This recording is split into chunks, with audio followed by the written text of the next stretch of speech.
पुण्यात तुफान पाऊस, खडकवासला धरणातून पाण्याचा मोठा विसर्ग, सिंहगड रोडवरच्या सोसायट्यांमध्ये शिरलं पाणी, शाळा महाविद्यालयांना आज सुटी जाहीर. कोल्हापुरातली पंचगंगा नदी धोका पातळीजवळ, नदीकाठच्या नागरिकांना सतर्कतेचा इशारा. अतिवृष्टीमुळे रायगड जिल्ह्यातल्या नद्यांना पूर, अंबा, सावित्री, कुंडलिका नद्यांनी ओलांडली धोक्याची पातळी, शाळा महाविद्यालयांना आज सुटी जाहीर. ताम्हिणी घाटात दरड कोसळल्यानं वाहतूक ठप्प.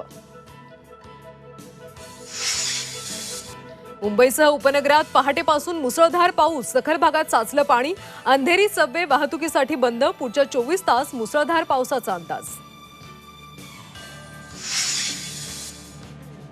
फडणवीस आणि अजित पवारांमध्ये तासभर खलबत, शहा अजितदादांच्या चर्चेनंतर भेटीला महत्व. प्रकाश आंबेडकरांची आजपासून आरक्षण बचाव यात्रा, शरद पवारांसह सर्व राजकीय नेत्यांना यात्रेत सहभागी होण्यासाठी पत्र.